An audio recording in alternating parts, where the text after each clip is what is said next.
We're forcing a path like Germany of deindustrialization. So if somebody wants to build a coal power plant, they can. It's just that it will bankrupt them because they're going to be charged a huge sum for all that greenhouse gas that's being emitted. And that is just horrible for the future.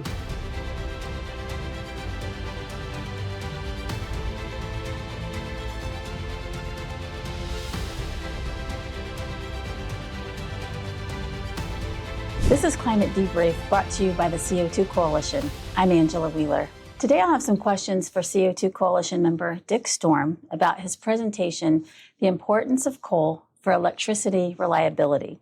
Dick is a 50-year veteran of the power industry and a leading authority on clean coal combustion.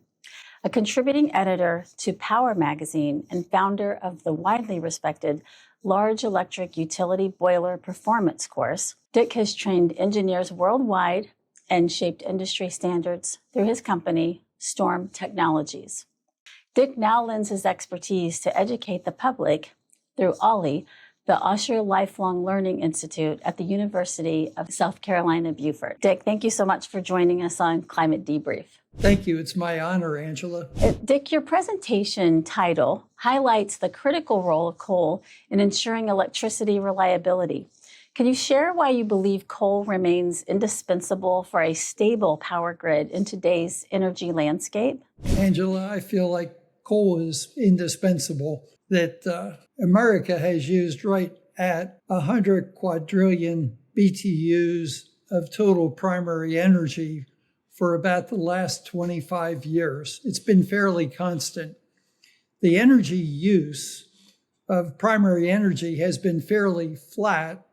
And what we have done is substituted the use of a lot of electricity that was used for industry through deindustrialization during the extreme environmental movement and substituted renewables. When you come to the replacement choices, renewables can't get the job done. They're called variable generators because they're intermittent.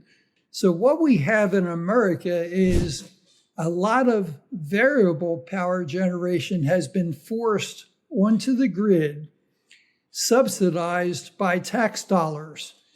And that has caused a cutback in the generation from reliable, affordable, conventional generation so that it has become less profitable to operate those plants. And with the uncertainty of regulations, the endangerment finding for CO2, the stringent air quality restrictions that the EPA has had on coal plants have made it such that utility people have taken the easy button, if you will, to put in renewables because it's paid for by tax subsidies, and then they back it up with gas turbines. So what we have done since 2010 is we've changed from about 45% coal generation in 2010 to about 45% natural gas generation currently. Next year, it'll probably be 47 or 50% natural gas. To answer the question why I think coal is important, it's affordable, it's dispatchable, you can store the energy for months on site, and it's the lowest cost proven source of primary energy for electricity generation ever in history. Nuclear comes close after a nuclear plant is paid for, but coal is the most reliable and affordable source of primary energy for electricity generation. And looking at the forecast showing a need for up to 800,000 megawatt of new dispatchable base load power by 2050, how does coal's reliability position it as a key solution to meet this growing electricity demand? Well, in my view, it's absolutely essential that new coal plants get built. We have destroyed about half of the total coal plants that were in operation in 2010 have been demolished. Back in 2007, 2009 era, there was 150 new coal plants in the pipeline to be built. President Obama said he was going to bankrupt the coal companies and he was going to exit coal. So if somebody wants to build a coal power plant, they can. It's just that it will bankrupt them because they're going to be charged a huge sum for all that greenhouse gas that's being emitted. Well, I underestimated his impact. He did bankrupt a bunch of coal companies, and he did stop over 100 new coal plants, probably 140 some of the coal plants planned in 2007 were not built. What we have done is we've replaced a lot of the so-called nameplate capacity with solar and wind, but solar on a good day is good for about 6 hours.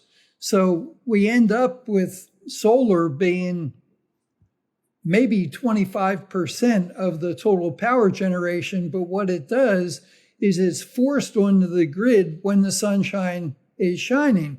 And that causes the conventional power plants to back off because this is being forced on them. And essentially, the solar and wind doesn't run on sunshine and wind. They run on tax dollars.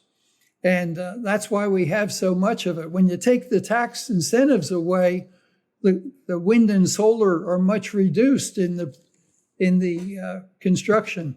But the way I see it, the 800,000 megawatts that are needed in the next 25 years is about 32,000 megawatts a year of new power generation. To put that in perspective, that's 800,000 megawatts is 50 coal plants a year. 100,000 megawatts a year would be 50 plants like Roxborough or Cross. And those plants took 16 years or so to build from the first unit to the fourth unit. The natural gas turbines that everybody's buying, but from what I read, if a utility wanted to buy a new gas turbine today, if it wasn't on the order books yesterday, they're looking at 5 or 6 years before the gas turbine would show up. It takes time, and the way I see it, we already have too much gas as it is. Nuclear is a hot topic these days, but the 2,200 megawatt Vogtle expansion, units 3 and 4, took 10 years for Southern Company to build it, took $35 billion. We need the equivalent of like 15 of those a year, which is just not believable. I mean, it's impossible. We don't even have the manufacturing facilities to make reactor vessels in America in that kind of capacity. That has been shut down. So if you don't use nuclear and you don't use gas, the other option is coal, because renewables just cannot deliver. And batteries are not a source of power. They are a source of storing power. Based on available technology and manufacturing capabilities, coal is the default fuel. Well, and another question I have would be about coal plant closures. I was at a conference in Iowa, and a man that worked for the power company said that they had just closed 2 coal plants and they were relying on wind turbines. And my question is, can those coal plants be restarted very easily? How does that work? Once a coal plant is shut down, it needs to be protected from corrosion, and the bearings have to be protected from corrosion. The generator shafts have to be kept operating, rotating, so that you don't get a sag in the shafts. In other words, there's a way to shut a plant down and keep it on standby and keep it protected. But most plants that are shut down in America are shut down with no intentions of starting them up. And then you mentioned the Pacific Northwest.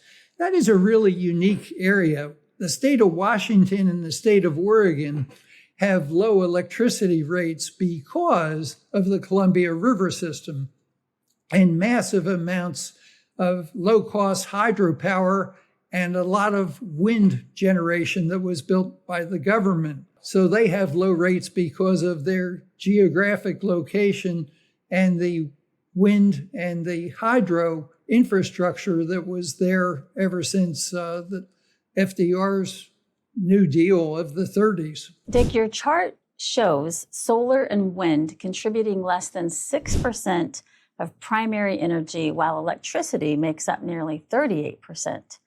How does this underscore coal's dominant and reliable role in powering America? That's a really good question.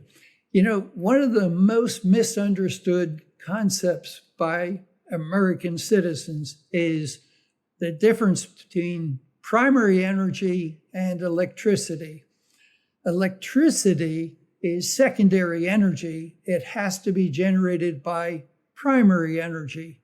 So when the chart says 6% renewables, that's referring to primary energy. In America in 2024, we generated about 24%, and the renewable fans like to brag about 24% renewables in 2024. The chart that shows coal as the number one source worldwide is America only uses about 1/10 of the coal that China uses. China uses over 50% of the total world consumption of coal. They're the world's largest manufacturer, and they have powered that on coal. Indonesia, India, Russia, parts of Africa don't look at renewable energy like our Congress does. They look at the available fuel that can be the most affordable, the most reliable, and coal use continues to climb even after the Paris Agreement, as this chart shows. We have increased, and we're going to increase the coal consumption next year also. Maybe not in America, but across the world, just because it is the default fuel, the default high-quality fuel to generate electricity. In your presentation, you quote Captain Nemo from the 1870 Jules Verne novel, 20,000 Leagues Under the Sea.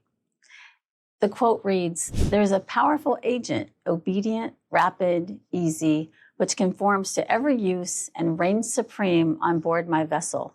Everything is done by means of it. It lights it, warms it, and is the soul of my mechanical apparatus.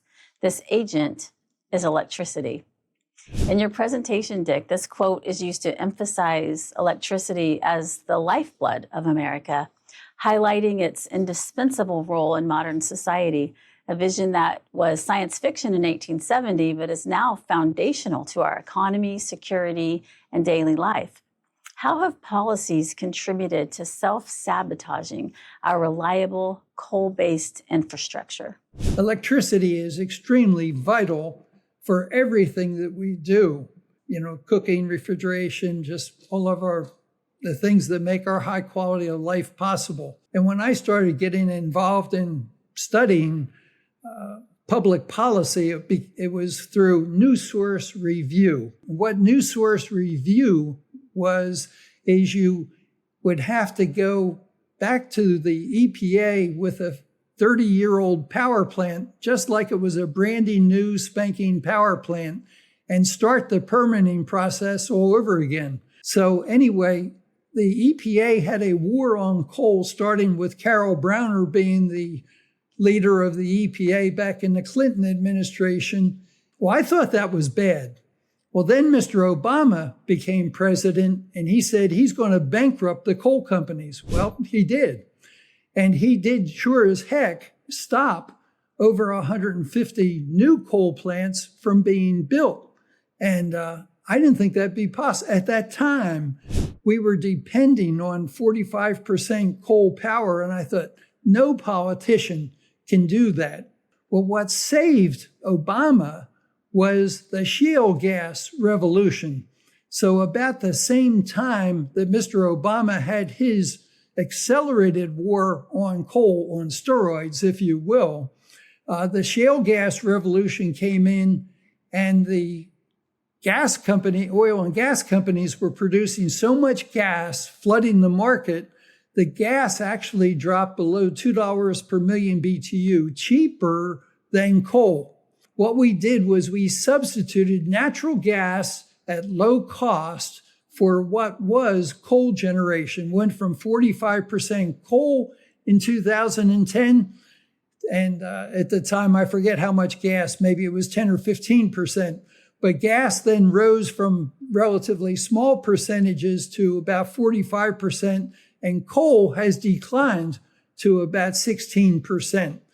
And what we've become dependent on is inexpensive, abundantly supplied natural gas, and that has kept electric rates low. Now we're trying to electrify everything. Electricity growth is taking place with the AI centers and trying to improve the economy with reshoring manufacturing from Asia. And we're going to export a bunch of LNG to Europe and Asia. And that's going to, and it has, I checked the price yesterday, it was about $4.90 per million BTUs. In the summer, natural gas was about $3 per million BTUs. When you use gas for power generation in a gas turbine, the fuel cost component of gas fuel is about 90% of the production cost of electricity. So if in a heat engine, like a gas turbine or a reciprocating gas engine, any kind of heat engine, if the gas price doubles, so does the production cost of electricity. So as we lock America in to using natural gas fuel for up to about half of our total power generation, if the gas prices double, it is going to literally double the production cost of electricity. And what we're doing as we're forcing more and more gas generation on America, we're forcing a path like Germany of deindustrialization. And that is just horrible for the future, for my grandchildren and the next generation of Americans. Thank you for watching. Please tune in next week for part 2 of Angela's interview with Dick Storm. The Climate Debrief podcast is funded by listeners like you. If you enjoyed listening to this episode of Climate Debrief, please like, comment, and subscribe. We read all of your feedback. If you are interested in finding out more about the CO2 Coalition and its mission, visit our website at co2coalition.org. Our host and executive producer is Angela Wheeler. Production by Ethan Audie and Scott Wheeler. Technical production and editing by Joseph Von Spakovsky.